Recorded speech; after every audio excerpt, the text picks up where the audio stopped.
Okay, hello everyone, and this is the Warforge with a discussion video. And in this discussion video, I'm going to discuss a recent rumour leak that a lot of people will all know. And at the end of the video, because I don't like being negative in my videos, I'm going to leave some positive stuff by showing what projects are upcoming for this channel this year. First of all, Happy New Year to you all. Hope you've had a nice new year so far. So, pleasantries aside, we'll go into the main rumour leak. This little book in particular is getting updated to 9th edition. Now, I've seen the rumours and I've seen the reactions on the internet, and I think people on the internet are overreacting. I'm going to be honest here, that's how I feel. I think people are overreacting a lot more than they should be. It feels like everyone's acting like a headless chicken, flailing their arms around on Thanksgiving Day, if I'm honest. Now, I'm going to state what the rumour changes are. Before I do that, I'm going to say, in this video, I'm not going to be trying to be too negative towards anyone or any companies or anything, but I am going to be a bit more on the border. I will try and see both sides of the coin, but I'm going to be a lot more, I would say, on the border about my opinion this time. Now, the first change in this is that the background's being changed to be rebooted, so to say, like how comics in DC reboot their universes, like the New 52 that's just came out for those comic fanatics that know that. And Fantasy's taken the same route. It's basically, apparently, after the end times happen, there's going to be some cheesy special 80s special effect of lightning which cracks open the old world and then throws continents out into the warp or a sea of magic kind of thing. And these continents will be in bubbles of reality, as they have been called by the rumour source. And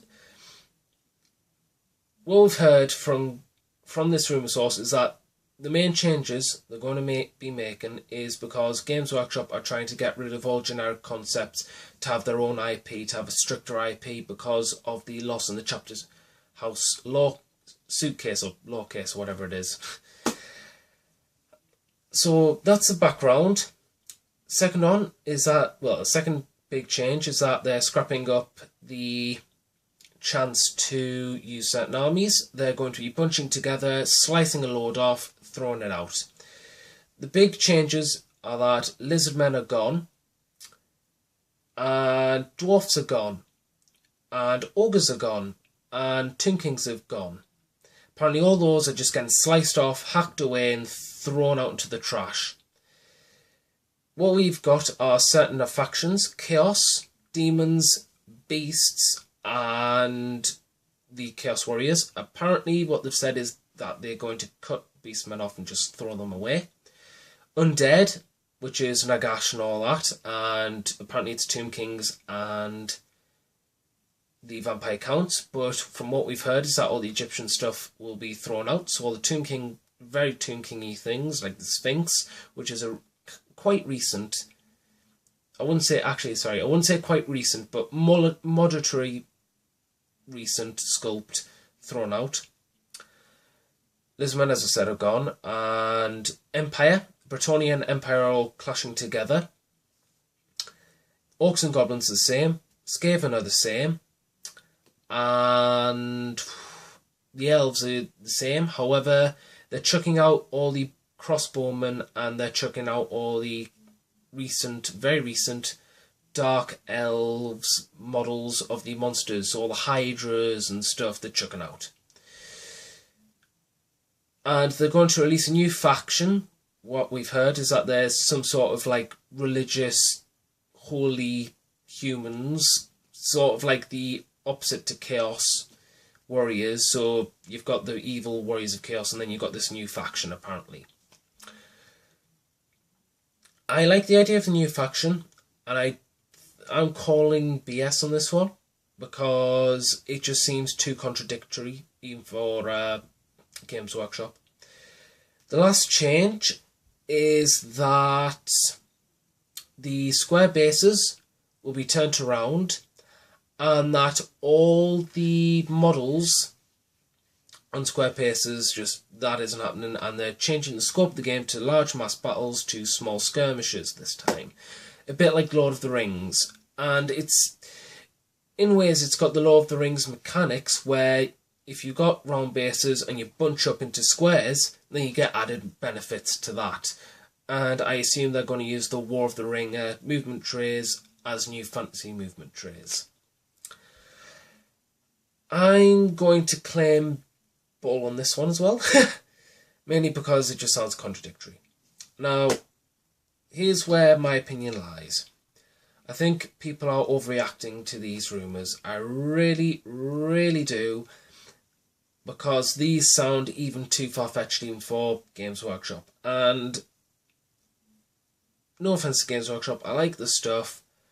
I like some models that they produce. I like some of the lore, and I like some of the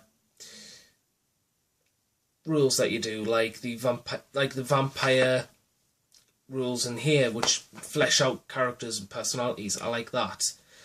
I like the idea of a skirmish-based game, but I don't think that'll happen. Or if they do, that'll be one section of the rules, and then you'll have another section for advanced or more en masse rules for the game.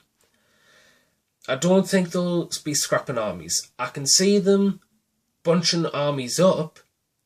I can see beastmen going into them. I can see chaos demons and warriors of chaos bunching into one thing. I can see Tomb Kings and vampire counts bunching into one faction. But I can't see them scrapping lizard men. And that's mainly because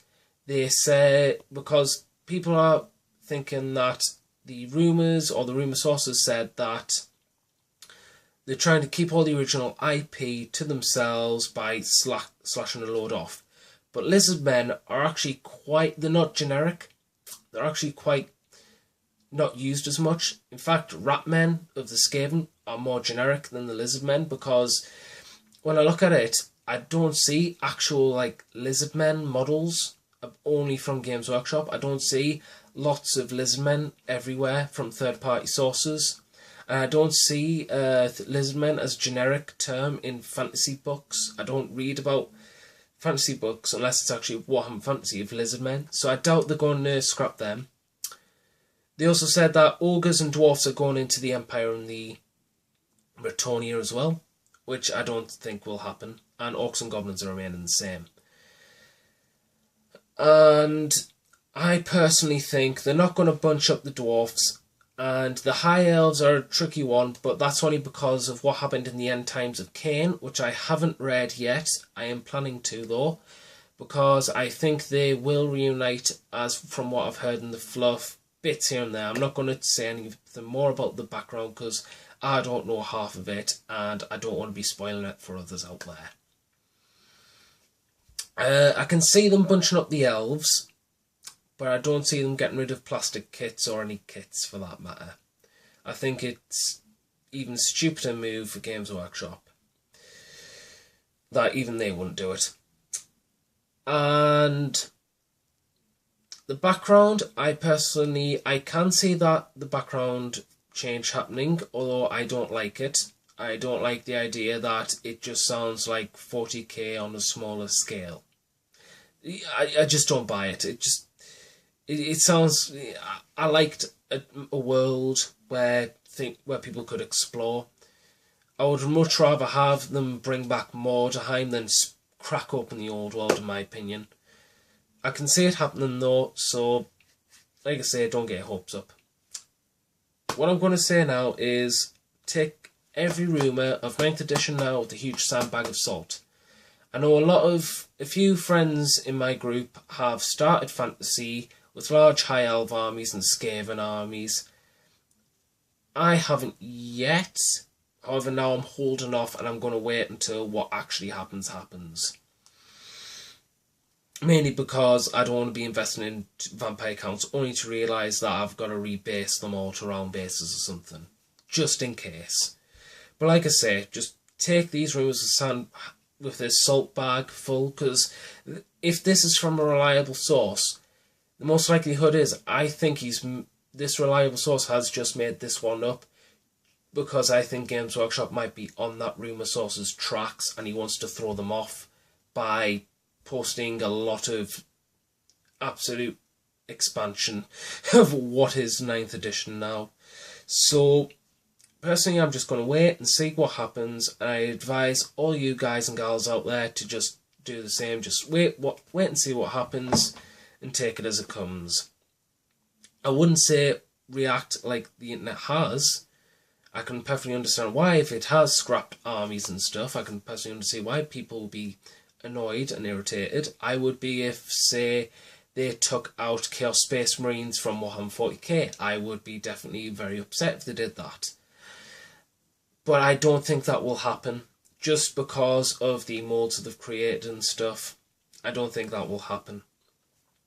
Which leads me on to more positive things.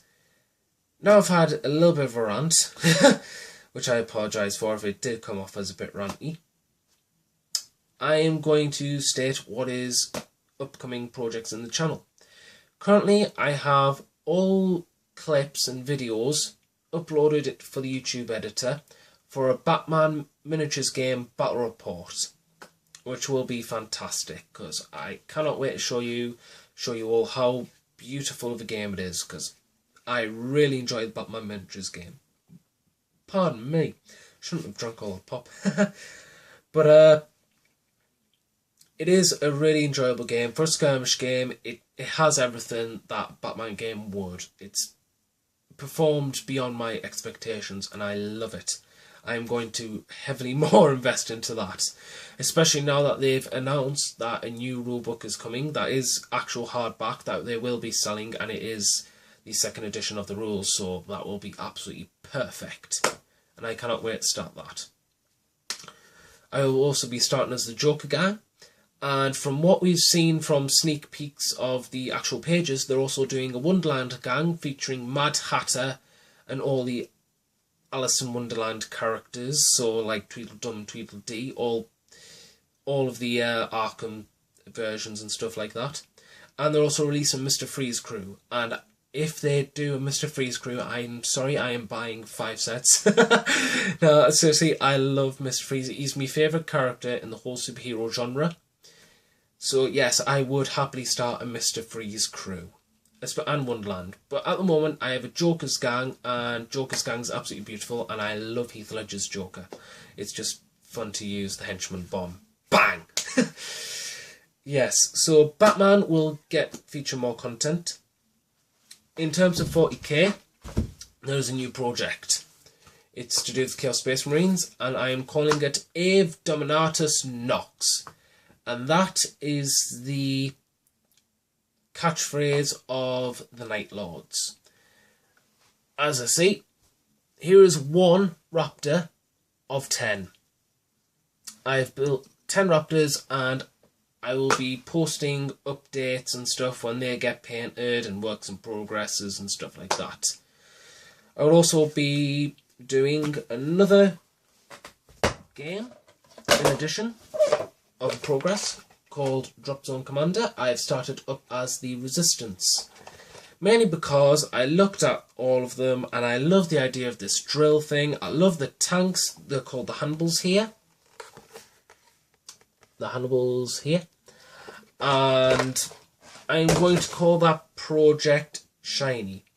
And I call it Shiny because, although the name may change, but I'm hoping just to call it Shiny or Serenity, because I'm going to paint these as independents from the TV show by Joss Whedon, Firefly, because it would be cool. I know one friend who is starting it up with us. We've had a few games, we really enjoy it. He's collecting Scourge and he's painting it up as the Reavers. And I think he will be doing progress videos on his channel called Codex Phil. So go check that out as well, if you may. And in addition, that will be the majority of the videos. So it'll be Night Lords, it'll be Drop Zone Commander, and it will be Batman. We're hoping to add a few more bits here and there and stuff, and I'm hoping to do a few more discussion videos with you all as well. So, this is the Warpforge, signing out. Remember people, keep calm, take it as it comes. Don't flail your arms around just yet, because nothing's been absolutely confirmed, and I suspect this is just a wild goose chase or the 9th edition rumours. So, this is the Warpforge, signing out, and remember, keep on forging.